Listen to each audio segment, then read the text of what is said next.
علیکم بوڑھی کاکی میں ہم نے پہلی بات یہ پڑھ چکے تھے، اب ہم کو دیکھنا ہے کہ جان پہچان، مصنف کی جان پہچان۔ یہ سبق جس نے لکھا ہے پریم چند کا اصل نام دھن پت رائے تھا۔ پہلے وہ نواب رائے کے نام سے کہانیاں لکھتے تھے، بعد میں پریم چند کے نام سے لکھنے لگے۔ وہ 1880 میں بنارس کے ایک گاؤں لمبی میں پیدا ہوئے۔ ابتدائی تعلیم انہوں نے گاؤں میں حاصل کی، بعد میں پرائمری اسکول میں مدرس ہو گئے، یعنی ٹیچر۔ انہیں بچپن سے لکھنے کا شوق تھا۔ 1908 میں ان کی کہانیوں کا پہلا مجموعہ سوز وطن کے نام سے شائع ہوا، جس پر انگریزی حکومت نے پابندی عائد کر دی تھی۔ 1921 میں انہوں نے سرکاری ملازمت سے استعفیٰ دے کر ادب اور صحافت کو اپنا پیشہ بنا لیا۔ پریم چند نے اپنے افسانوں اور ناولوں کے ذریعے وطن دوستی، سماجی اصلاح، قومی یکجہتی کو فروغ دیا۔ انہوں نے تقریباً 300 افسانے لکھے۔ گؤدان، میدان عمل، چوگان ہستی، بازار حسن، پرتع مزاج وغیرہ ان کے مشہور ناول ہیں۔ 8 اکتوبر 1936 کو بنارس میں انتقال ہو گیا۔ بنارس میں پیدا ہوئے، وہیں انتقال ہو گیا۔ چلو سبق کا ایک پیراگراف دیکھتے ہیں۔ بڑھاپا اکثر بچپن کا دور ثانی ہوا کرتا ہے۔ جیسے بچپن میں ہم لڑکھڑاتے ہوئے چلتے ہیں، دوسروں پر ڈیپینڈ رہتے ہیں۔ بڑھاپے میں بھی انسان کے ہاتھ پیر کپ کپانے لگتے، ڈگمگاتے ہیں اور وہ بڑوں پر ڈیپینڈ ہو جاتے ہیں، جیسے بچے بڑوں پر ڈیپینڈ ہوتے ہیں ویسے۔ بوڑھی کاکی میں ذائقے کی سوا کوئی حس باقی نہ تھی۔ ذائقہ نے جو بھی کھانا کھاتے تھے، جیسے بوڑھے لوگوں میں کھانے کا پتہ چلتا ہے کہ کیا کھائے کیا نہیں کھائے، لیکن باقی کاموں میں وہ مجبور ہو جاتے، ویسے یہ بوڑھی کاکی تھی۔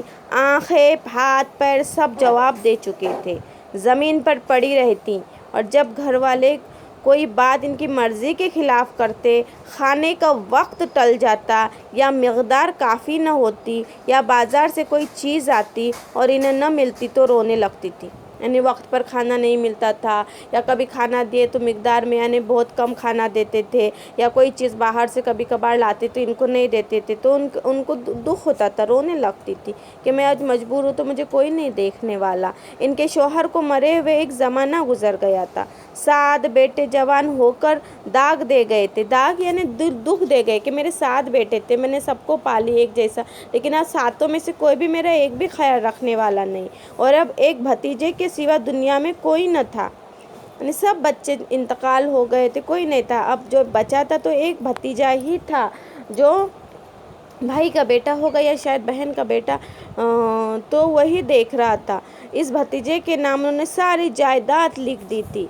اب اتنی ساری جائیداد، بچے نہیں ہیں، سب انتقال ہو گئے، کوئی بھی نہیں ہے تو کیا کریں گے، بچی ہوئی دولت تو انہوں نے اپنے بھتیجے کے نام لکھ دی، کیونکہ بھتیجا ہی سنبھال رہا ہے۔ اس بھتیجے کے نام ساری جائیداد لکھ دی تھی۔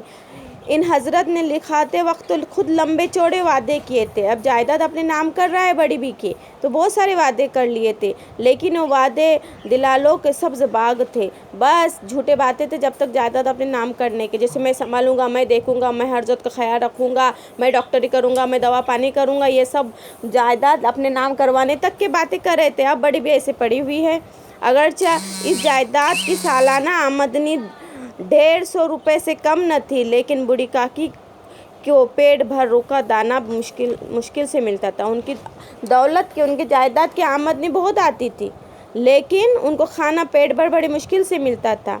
بدھ رام کو کبھی کبھی اپنی بے انصافی کا احساس ہوتا، وہ سوچتے کہ اس جائیداد کی بدولت میں اس وقت بھلا آدمی بنا بیٹھا ہوں، اور اگر زبانی تشویش صورتحال میں کچھ اصلاح ہو سکتی تو انہیں مطلق دریغ نہ ہوتا، لیکن مزید خرچ کا خوف ان کو دبائے رکھتا تھا۔ اب ان کا بھتیجے کا نام بدھ رام تھا، ان کا احساس تھا کہ میں نے ساری دولت اپنے نام کر چکا ہوں، اس کے بدلے اگر میں کچھ زیادہ خرچ کروں، لیکن کبھی کبھی خرچ زیادہ ہونے کا بھی دکھ تھا۔ اس کے برعکس اگر دروازے پر کوئی بھلا مانس بیٹھا ہوتا اور بوڑھی کاکی اپنا نغمہ ہنگام شروع کر دیتی، یعنی کوئی آنے جانا والا ہوتا اور بوڑھی کاکی بتاتی اپنے حال، تو آگ ہو جاتے تھے کہ ہماری بے عزتی کر رہی ہے لوگوں کے سامنے، ہمارے ویوہار کے بارے میں لوگوں کو بتا رہی ہے بوڑھی کاکی، تو ان کو بہت دکھ ہوتا تھا۔ کاکی یعنی چاچی رہتی ہے، اور گھر میں آ کر انہیں ڈانٹتے تھے، تم نے کیوں بتائے ہمارے گھر کے بارے میں لوگوں کو باہر جا کر، تو ان کو ڈانٹتے۔ لڑکے کے والد یہ رنگ دیکھ کر بوڑھی کاکی اور بھی دکھ کرتے.